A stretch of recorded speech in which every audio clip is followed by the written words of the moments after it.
So I think we can get started. We are thrilled to be welcoming Camara, Susan, and Sarah to come talk about their work in progress. I'll just give little introductions for Camara and Susan, and then Camara, or Susan, I'll let you introduce Sarah. So Camara van Breemen is a nurse practitioner and play therapist who has worked in pediatric palliative care for over 30 years. She leads the Enhanced Community Care Program, which provides outreach to children with serious illness and their families across the province of British Columbia. For all those who don't know, that's in Canada. She has a strong interest in advancing communication skills for clinicians working with children who live with uncertainty. Her volunteer work includes being a director for Two Worlds Cancer Center Collaboration, whose aims include the delivery of pediatric palliative care across South Asia. Susan Poitras is a pediatric nurse and healthcare clinician that has dedicated her career to the welfare of children, youth, and families.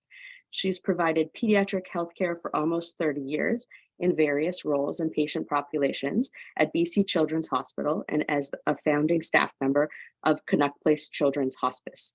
Dual trained as a child psychotherapist, counselor, and pediatric nurse, she's currently providing leadership to BC Children's Hospital as a senior practice leader and at Canuck Children's Hospice as a professional practice leader in knowledge and innovation. Her work supports a person and family-centered approach to care, interprofessional knowledge, and quality improvement in pediatric healthcare. And I will let you guys introduce Sarah.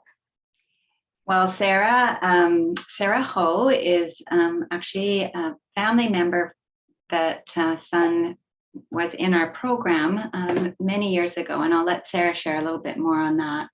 But Susan and I have known Sarah for over 14 years, and she is one of our faculty members in this pilot project that we're doing, and you're going to hear more about it today.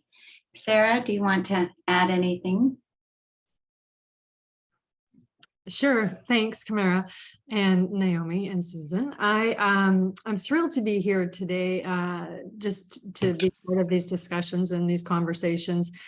Brief background on our family story. In 2008, we lost our middle child, Mitchell, at the age of 11. He had, at the age of 3, he had been diagnosed with what we think was like an antibiotic-induced cardiomyopathy. It was very rare. Nobody could ever figure out what was going on. He managed to live for 8 years. After that, on every med known to man. He was our busiest kid, playing rep hockey, karate, baseball, you name it, until he collapsed on the playground at recess one day in the 5th grade.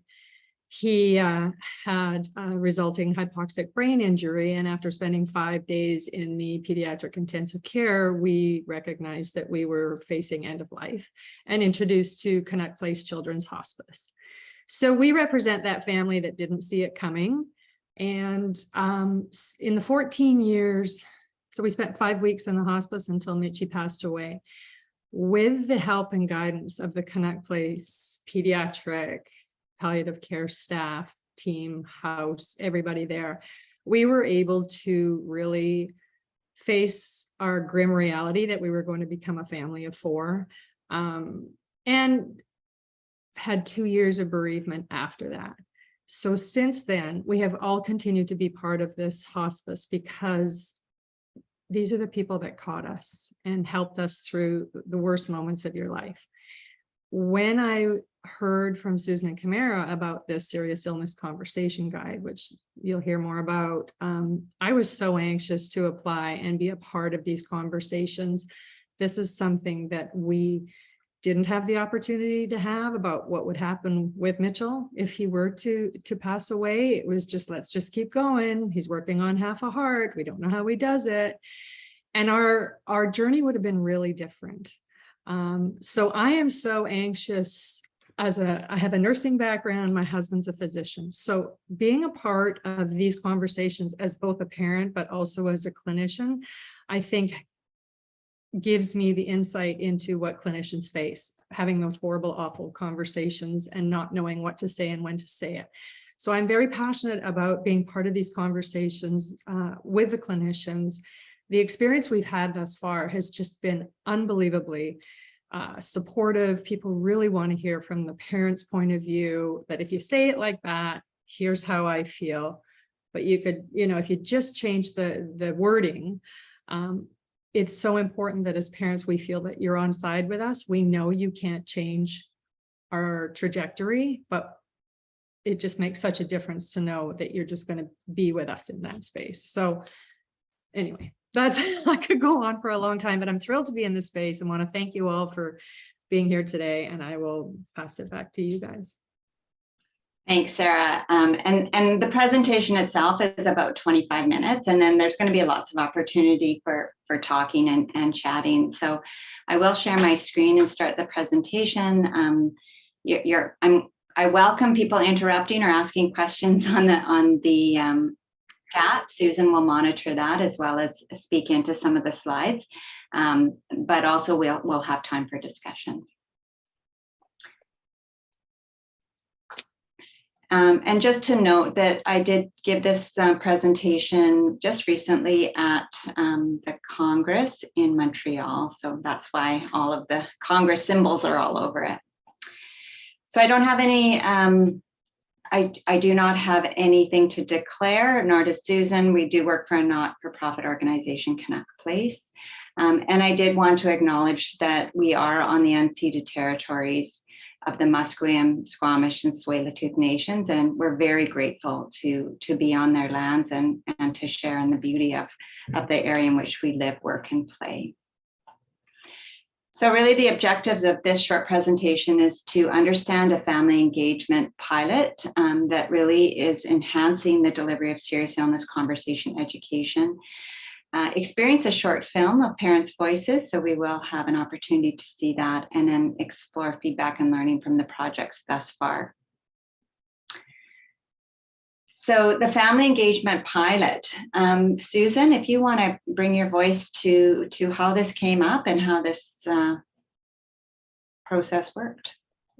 Thanks, Camara. Hello, everybody. I'm very happy to be here today. Canuck Place is actively engaging in developing a family engagement framework model for the organization. And this engagement model, of course, will be based on, all the precedent work that has happened in family engagement. We're going to be using the International Association of Public Participation spectrum, of course, but attuning it to a pediatric palliative care lens. And as such, we've also put together a coalition of half staff and half family members to help co-develop this framework. So with that work in mind, and the work of serious illness, and Canuck Place does host and support trainings for serious illness pediatrics. We had some discussions around that this might be an opportunity to pilot a process that could help both worlds.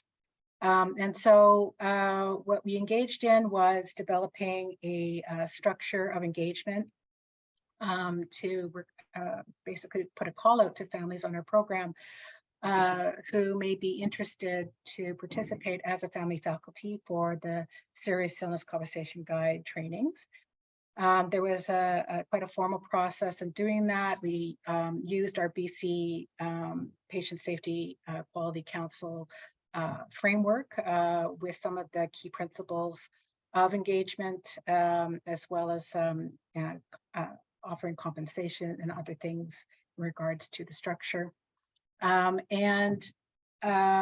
We were very pleasantly surprised about how many families actually put forward their interest. And I think, in talking with these families, we had a process of meeting with them all and exploring sort of their interest and their hopes and putting the name forward, was that, families are looking for meaningful engagement and ways that they can help others, and ways also that they can have meaning and focus around legacy of their children. And so it was a very hard selection, but we did select 4 family faculty. And there was a process of training that we engaged in and also supported and co-developed with the 4 faculty members. And so from there, we have been slowly starting to roll out their participation with the 6th training. And so with that, we are having a somewhat of a process of evaluation as well from their experience, as well as getting feedback out on the evaluations from the participants about how they feel about the involvement of the family faculty. And, you know, we're hoping later next year that we'll be able to have some really good learnings from this pilot and this process. But I think from myself, that it has been enriched, the trainings. I think that it has been successful and a win-win on both sides. And yeah, I've just been so grateful and thankful that we had our organization support to move this forward. Anything else you want me to share, Camara? No, I think that's great, Susan. And I just would reiterate that, you know, this is the beginning of more inclusion and more projects that will roll out at Canuck Place. I think in working with Susan and with the parent faculty, a couple things we wanted to realize was, one, their ability to attend trainings on Zoom and support feedback, and also to build a video that we would use using their voices. And we're going to have a chance to hear that. And then really, as Susan says, to look at what are the advantages of having parents in this sort of role for clinicians and actually for improving care overall. Here's some of the feedback that we've received so far, and you know, family feedback, and Sarah can speak to this more as we go along. But I just really echo what Susan said. You know, this parent said, this role gives me a way to promote my daughter's legacy and to help other families. As a family partner faculty, I appreciate how challenging these conversations are for healthcare providers, and I want to help to make these conversations more available to families. Thoroughly enjoyed this group. The first time using the video was amazing, and the participants referred to it throughout the session in such positive and meaningful ways. And again, you can read the comments from the clinicians, but you can see that you know, having parents' perspective is extremely valuable, as it helps sensitize physicians to the needs and struggles of family experiences when faced with a serious illness diagnosis. It makes it more real and highlights the importance of being mindful and caring when we have these conversations. So again, the learning has been so rich so far. So because we can't say it as well as parents, I'm going to share this video. Some of you might have seen it if you have been in one of our serious illness trainings, our workshops that we do via Zoom. But if not, or even if you have, I've watched it many times and always seem to get something else. Oh, you know what? Can you hear it? No. Okay, sorry. Let me go back. Let's not watch that. I just realized I didn't press that, you know, when you share.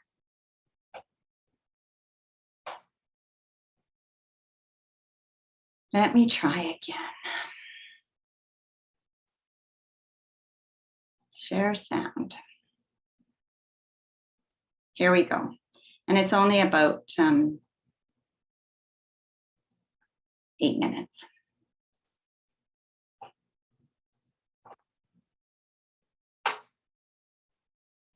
Canuck Place Children's Hospice is BC and the Yukon's only pediatric palliative care provider, caring for over 800 children with life-threatening illnesses and the families who love them.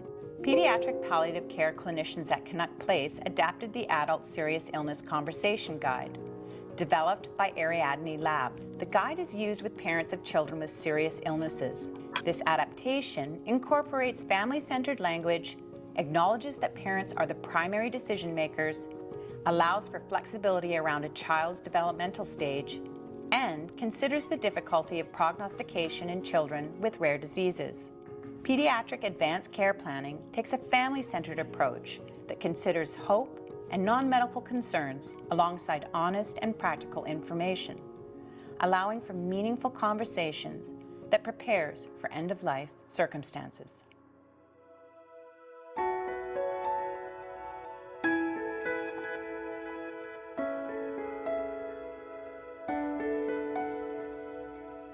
I would say that there was not a lot of permission asked, and we didn't have a lot of those conversations.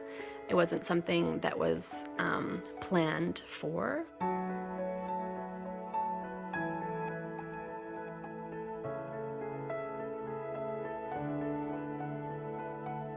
I don't think so. I think with Bronwyn's case, it was very chaotic. A lot of the times we were responding to crashes and very kind of emergency situations.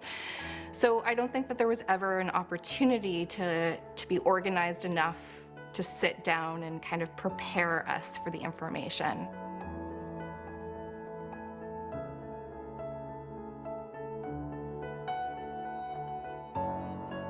So first and foremost, I would really encourage clinicians to use the conversation guide. I would really encourage clinicians to think about timing of conversations and asking permission. You can well imagine when you're in crisis, not every moment is a good time to sit down.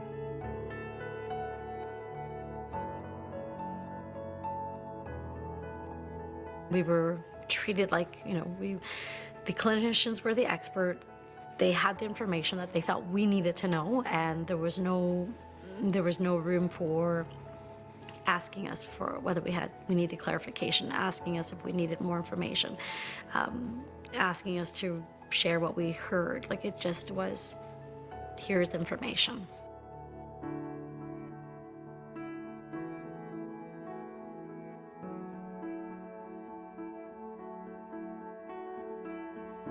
I wish we'd had those conversations because it would have allowed us as a family to go into those dark places in your mind where you think, what's going to happen?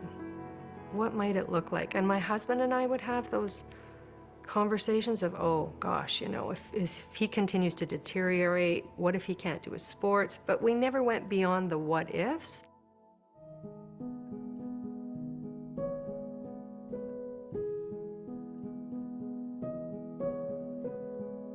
I think that if I'd been asked about what I would like if she becomes sicker, it would have allowed me to talk about planning for her, whatever quality of life, whatever time we had left with her.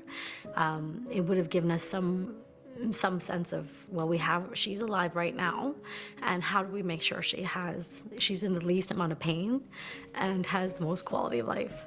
That would have been our focus versus she's dying and we better, prepare for her death. Like, it just would have been a very different approach.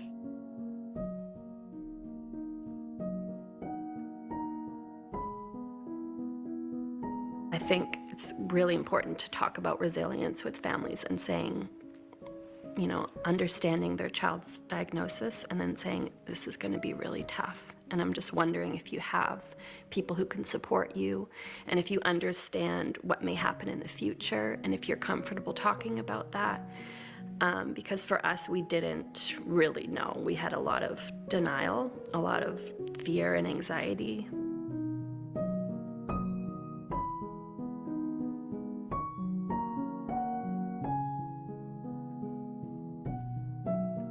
This takes that guesswork out of what the clinicians need to do to prepare for a conversation like this. I think that it would empower families to feel like in a very hopeless and helpless situation, they have some form of control. They have some sense of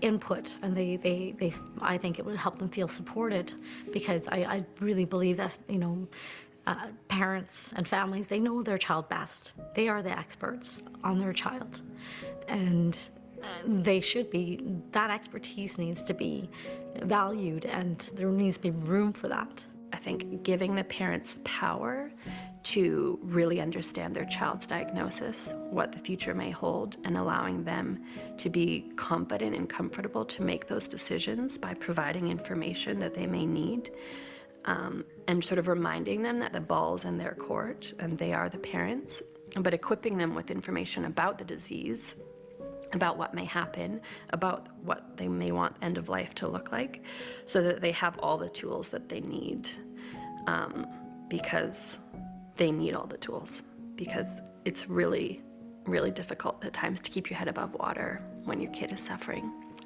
And so if they feel loved and supported in their medical community, I think it's life-changing. This tool is so significant. It would have helped all of us to take the worst moment in your life, when you are so traumatized and you can't process anything, for someone to throw you a lifeline, to say, we've got you, we will be with you.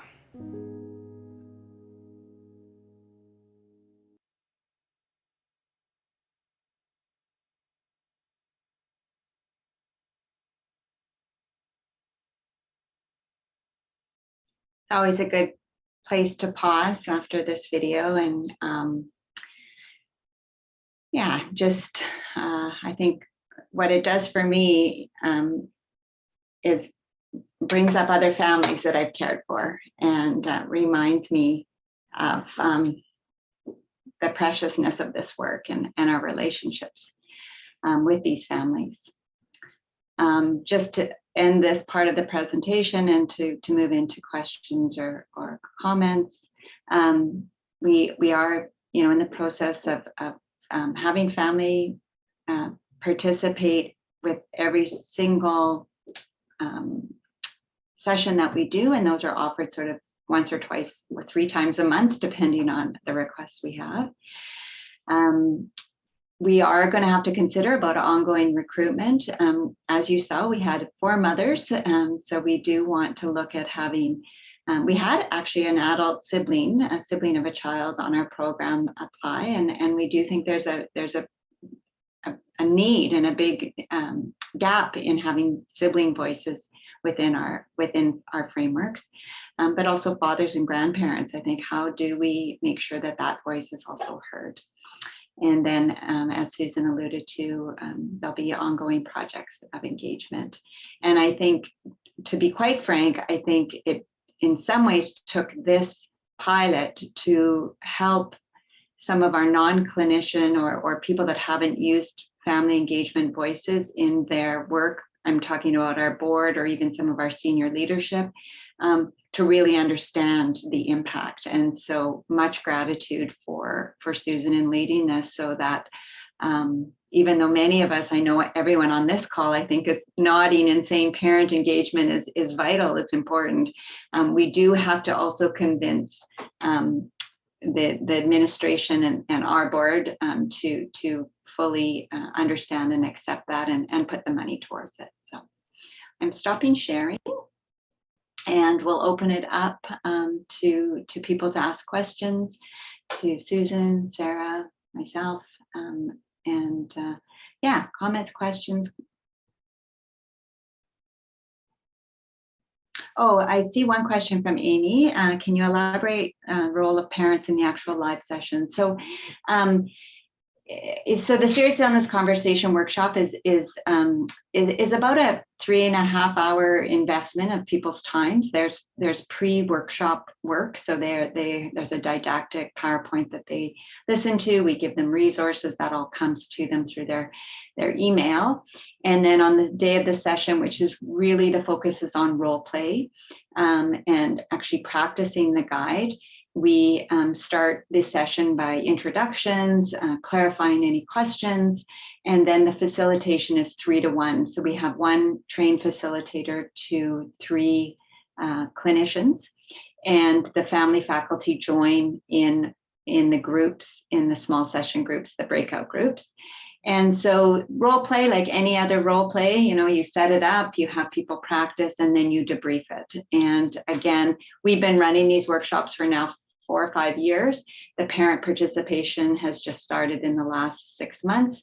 And what we have found is in the debriefing, the clinicians will not only get feedback from the parent that's in that group as family faculty, they might actually even direct questions to the family faculty as opposed to directing it to me or to another facilitator. Sarah, did you want to add anything else to that? No, I think you said it well. I was surprised at how many of the participants would direct questions to me as the family, and we're also really open to me saying, okay, so as a parent, this is how I would have felt if you had said it that way. You know, if you stick with the guide and literally read the questions as is, here's why that would sound different as a parent. So they were really, really responsive and really open to having that side of it. Susan, do you want to take Chris's question, which is how to incorporate the voice of families from other cultures who may have different thoughts in communication? Mm-hmm.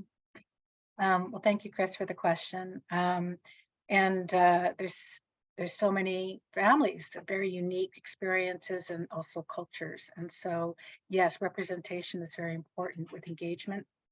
That is why we're wanting to have a formalized model so that we can be very intentional about having good representation across the spectrum of families. Our model is still in development, but you know, from the BC Engagement Quality Council, their framework, the intention about opportunity and how we pose the opportunity for a certain situation. So say you're wanting some family engagement for a focus group, say, and you're wanting to have certain voices represented. It's about being really clear about what the expectation of the engagement's about, what sort of the voices that you're wanting to hear, being very outlining, you know, in specifics and logistics about what families can expect with the engagement, giving details around it. And so you can provide information around specific cultures, representations of different parts of the like our province, say if we wanted someone from Northern Health or Interior or whatever. I think for this pilot though, our main goal for engagement was to have representation about experience. And so the 4 faculty that we selected all had very different healthcare experiences. One family member had her main experience was in NICU. Another was PICU, which is Sarah. Another was oncology. And then of course, the other family member was a neuromuscular type condition. So we wanted to have sort of a representations about health experiences for this pilot. But to your point, I think that as we further grow this as part of our model and engagement, that we would want to have culture and other representation from families as well. Thanks, Susan. Naomi's hand is up. So can you speak a little bit more about the interview process and really selecting the right people? Susan, you talked a little bit about making sure that people had the healthcare experience background, or I guess had varied experiences, but if you could talk a little bit more about that process and how you chose the right people who are ready to be kind of in more of a teaching role. I'm happy to talk about like the logistics. Maybe Sarah that actually went through the process, she might be able to share how that was for her. But I think for me, because we don't have a model, I sort of had to draw upon other models and frameworks around sort of a pilot sort of process. But I think the key things is when you're engaging families is that you're really, really wanting to be 100% clear about the level of engagement that you're asking the family to do and be really clear about what you expect for the engagement opportunity. So I wrote out sort of a one-page sort of description around that. This engagement, if you consider the IPS2 spectrum, it's actually leading in empowerment, actually, because we, with the faculty, that they are very empowered in their role to participate, to provide feedback, to be mentors and teachers. And so this is sort of on the higher end of the spectrum for engagement, and being really clear about that up front. And then people would express their interest, and of course, like anything else, you have a process to support that. And I think what I was mindful of is that it's not an interview, it's a discussion of collaboration and being able to really explore with the family, sort of like, their interests about this engagement, what's bringing them to this, and exploring sort of, availability, and give them more details about the actual project. And then also being clear that, the space is limited for the selection, but there will be other opportunities in the future. And so, I think the main thing is being really open and honest and transparent with your engagement process with families. And then having an ability to close the loop with the families as well about what was the outcome, giving them a little bit of a context about who was selected, and also giving them information about other ways that they can be engaged. So I think those are the key things about that process. But Sarah, I don't know if you have anything to add about how that was for you. Yeah, I agree with you, Susan. It was very much more of a discussion than a posed answer interview. And I think I felt well prepared for what it's been like. However, I would say that it's a big learning curve, and you, like all roles that you take on, it's a shift in paradigm when you ask parents to come in and you're going to help educate the clinicians. Like, what? Like, hang on, they're the ones with all the knowledge in the world. But I think that I have been so passionate about it is because we come from a medical family. I can see both sides. So I know, when my husband is a physician and comes home and has had a really hard case and didn't have the words and didn't quite know how to stick handle it and felt so badly. But he's changed as a clinician because of our experience, and the same for me as a nurse. So I feel like it's a learned thing. I had to sort of get my feet wet, and Camara and Susan have been so beautiful in allowing us, because it's quite threatening to go into an environment as a parent, but to be introduced as an observer at first. And then you learn, like, they're just asking for feedback, and you actually are the keeper of your own story. So it's perfectly fine for you to share with them that did resonate, or no way, I'd be so mad at you right now if you said that to me like that. And that's okay. And so it's just learning that. And I think as you go along and you sit in on more teachings with different people, and experience different role plays, it's just a learned thing. So it's been fantastic from that point of view. And then also for us learning to, because it's a pilot project, Susan and Camara want really honest feedback. And so, we journal and we document how things resonated with us, but you also, you get to a point where you need to be comfortable to say, what, that sucked. It was awful. Like, I could have been set up better for that, or that didn't resonate with me. How could we do that differently? So I think that's a learned thing too. So the empowerment thing, I think, just builds all across the board. Thanks, Sarah. If I can just add one thing too, I think, like, in the future, because we're going to have now some faculty with experience, that I think for the next round of faculty that we sort of may need to recruit and on board, that we actually have experienced faculty that can support faculty. So again, how it builds on each other of supporting the role, and also becoming a facilitator. There's a question in the chat about, what was involved in that. And, it was a process of training them with the guide and giving them some of the similar information that, clinicians would have around the guide. And also, being able to have some practice using it so that they could become accustomed. But I think the layer of having faculty teaching faculty is going to be a benefit as well. And I'll just add a couple of things in my learning and then respond to a couple of the questions. But, you know, one of the things that became clear in the interview process for us is that every family wanted to participate, they wanted to do it. But as through the discussion, either the family recognized that the opportunity wasn't something they wanted in the end, or our recognition that to be in this role as facilitator, their place in their grief journey had to be, I am in my grief, but I also am aware of other people's stories.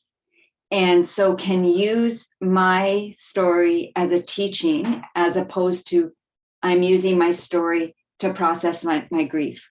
I hope that makes sense, but it's sort of like, and we're not talking about timing. We weren't saying, you know, you can't participate if it's only been a year. It really is about that emotional cognitive place where families are in, where they really understand that their role isn't necessarily to just share their story. It's actually to utilize and contemplate their story in a way that illuminates what we need in having conversations with families. And that became quite clear for Susan and I and the parent in those discussions. I think the other thing that I learned in this process is, yes, it is like teaching other people, and many of the four parents that we have are all, you know, well-educated, smart, articulate women who have, I mean, one of them is a social worker, but has never worked in pediatric palliative care, of course, is that it is about teaching them some of the facilitator skills, feedback, that kind of thing. But it also requires more time for processing. When our parents, and Sarah, you could comment too, did the guide with each other the first time, it was hard. It was hard work. And it brings up the missed opportunities these families had, or the sadness that it could have been different, and also the reflection of some of the care that they got that was exceptional.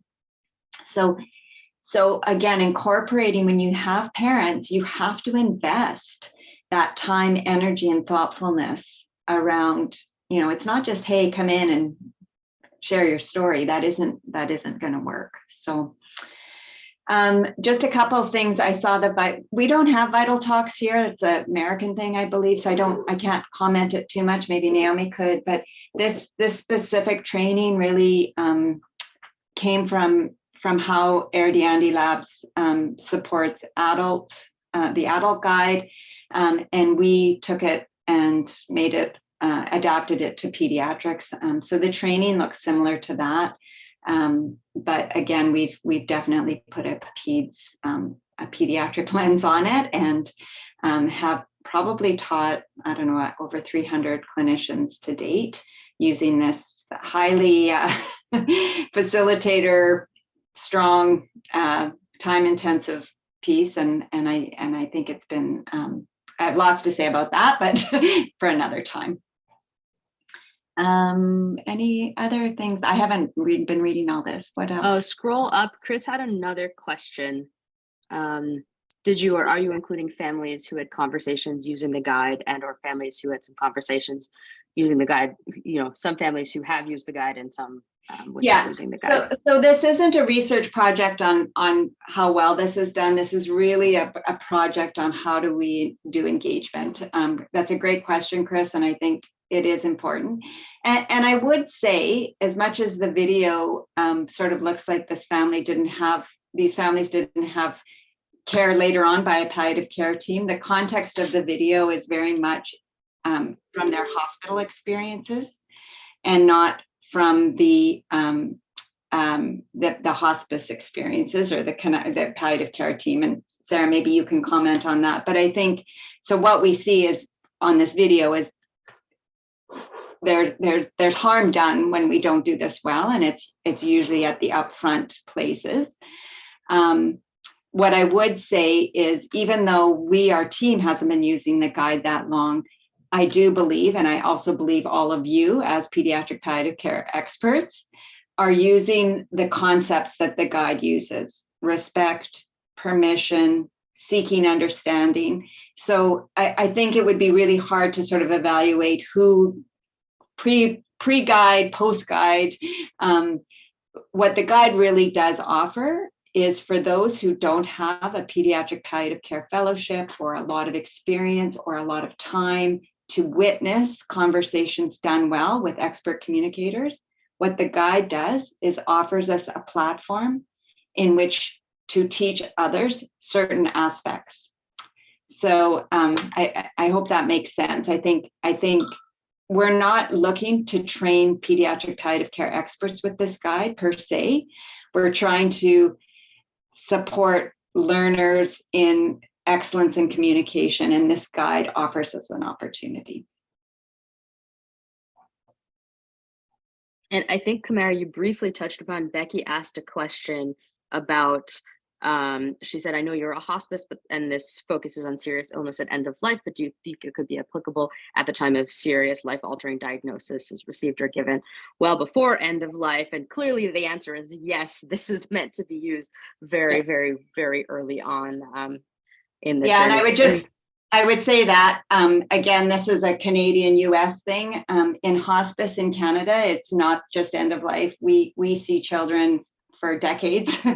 And yes, we have 2 buildings that are hospices, but our program actually reaches community. We follow families for years. We do consults in the hospital. We are the pediatric palliative care service for all of the province. And so absolutely, I think, again, we never met Sarah's Mitchell until he had his arrest. But their cardiologist could definitely have had this conversation with them as his heart function was declining. And Sarah, I think that's what you're kind of alluding to in the video, isn't it?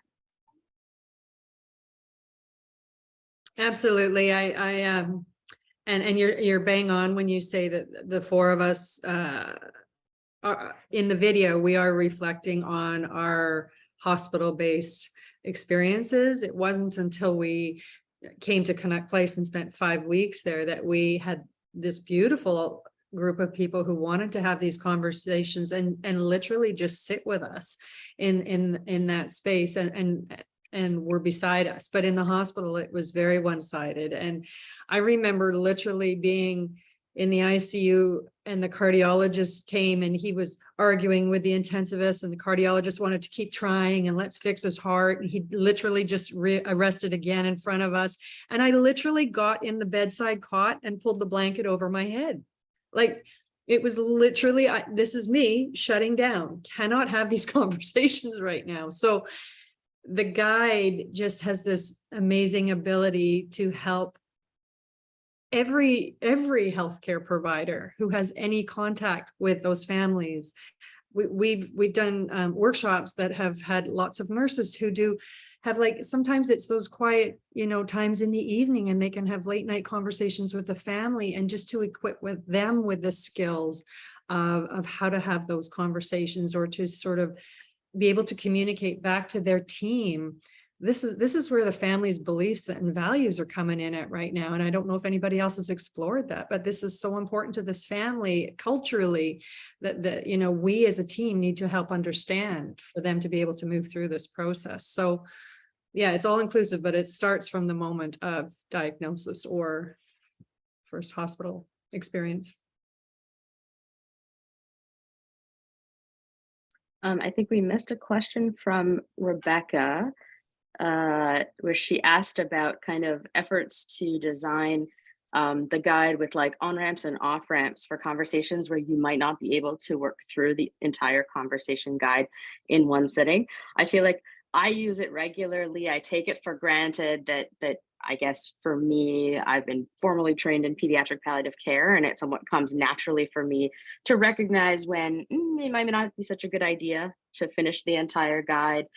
And then it comes naturally to figure out, where I can pick up the next time, or if it's at all possible.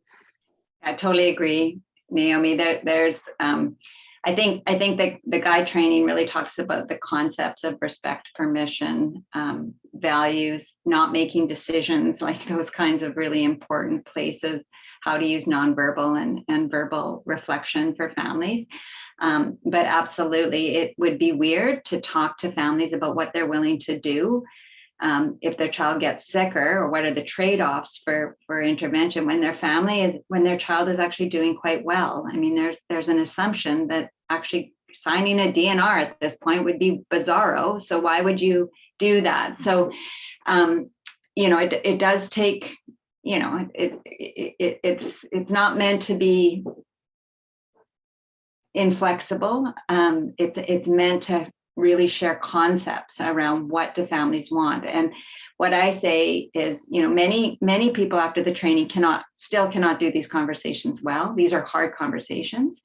But if we have taught that before you start a conversation, asking permission and checking out the family's understanding, if we've taught that to the clinicians, we're way ahead of the game.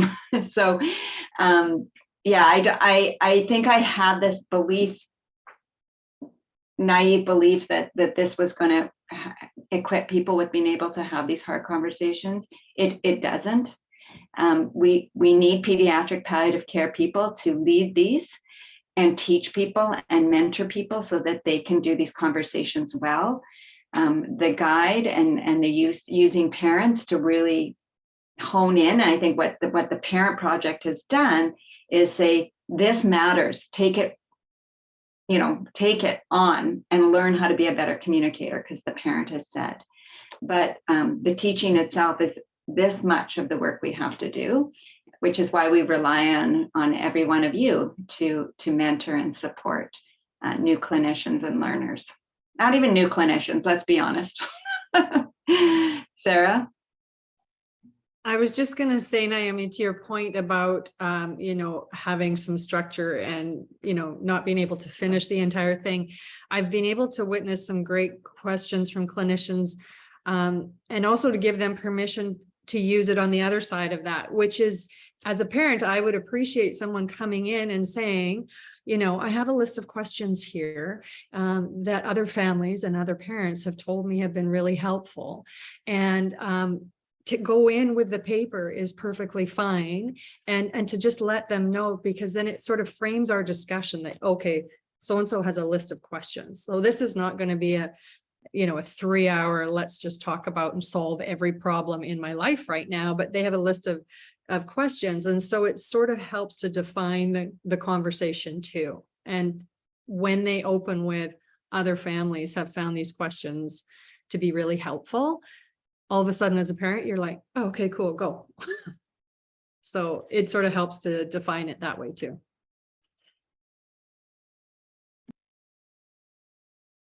I see we're close to the time.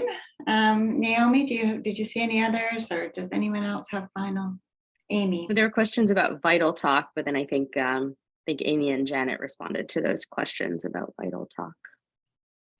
I do have a question if there's time for it. First of all, I just want to give a huge shout out to the folks at Canuck Place for taking the Serious Illness Conversation Guide, which has kind of taken off in the adult world. And like, you didn't even talk about all of the work you did to adapt it to pediatrics. You kind of breezed right over that because it's not the focus of today, but just a huge debt of gratitude for all of the work you did to adapt it. And then so fascinating to think about how to incorporate parents into these role play sessions. As someone who does a lot of role play and thinks a lot about psychological safety of role play, my question is around how do you make sure when parents are being sort of included into these role plays as co-facilitators or as additional feedback givers, one of the things I love about role play is the stakes are low, right? You try something, you mess it up, and it's okay because it's not a quote unquote real parent. And that changes a little bit when there is a real parent in the room. So how do you continue to kind of promote the psychological safety of your learners with a parent in those spaces? Susan, do you have any comments about that? Well, we're hoping with the evaluations to elicit the experience of the participants with the trainings and the role plays. And again, this is an inquiry. We don't want to presume we're going to know how it's going to be. But to date, the feedback has been overwhelmingly positive. We haven't had any feedback yet that it has impinged on the learner's ability to practice or to feel safe to do so. And I think the family, and that's kudos to the family faculty. Like, I think they are in a supportive role. They provide compassion. They hold the space, and they offer suggestions, weighing their experience, but trying to inform a clinician to grow. And so I think with that intention, I'm like, I don't know, like we'll see when we write it up at the end of this evaluation, but I anticipate that because of that space being the integrity of the space being safe with the people in it, that the learner feels safe. And I just, thank you, Susan, that's beautifully put. I think for me, one of the things that I think has made it safer is, I think our learners do a lot of role plays. It's a big part of medical education. And what I find sometimes is we have these role plays, these stories that are based on real children, right? So, the child with Menkes that has been, admitted again with another aspiration pneumonia. And I do find sometimes clinicians come into these education things with, oh, I have another education thing. It's, oh gosh, I just got to get through it. And the role play actually becomes a bit just a thing to get through. And what I've noticed since the parents are there, instead of it being sort of a trite activity that we go through, there actually is more of a connection from the intellect, the cognition you need to do this, to the emotion. And what I found in earlier trainings is people would just go through the questions and stay up in their heads. When parents are there witnessing their work, there's a much bigger connection to the reality of what they're doing. And so when a clinician says, can you share with me your understanding about your child who's in ICU that you've been told has a, grade 4 bleed? When there's a parent sitting there, the clinician practicing actually really does practice differently than just kind of getting through the role play and, did that training. So again, that's my reflection. And I don't know if that's totally true, but you definitely feel the energy be quite different because of that. And I can tell you, we had a 30-year experience pediatric intensivist come to the training only because there were parents there. So I was like, that is a win right there. And so there's some magic, and that I don't know if we'll capture on the evaluation, but there's definitely some magic that happens. And he left that training saying he was going back to change his entire practice and redo conversations. It was so cool. Yeah. Chris, you had another question? Yeah, just have you run into a situation where someone has come to the training who's been involved in the care of any of the children of the parents that are in the training? No, not at this point, but in saying that, I did do a training where I knew the team would have known this child. So again, doesn't exclude her from attending. That parent hadn't signed up for that particular training anyway, but I would have talked to her about it before. I mean, many of our families are quite a few years out from receiving care in the hospital, but absolutely, I think that's a good question. And again, I repeat Susan's words. We so have to not be paternalistic in this. We have to be about discussion. These families these parents are able to sort of, what they know is in front of them. If we talk about what's in front of them or what could be, their ability to choose how they would participate or not under the MOU is actually such an important part of it. So yeah, great question.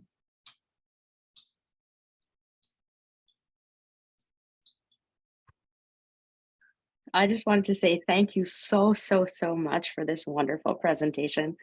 It's really, really interesting. And I'm so glad that we recorded it so that we could share it with those that weren't able to make it today.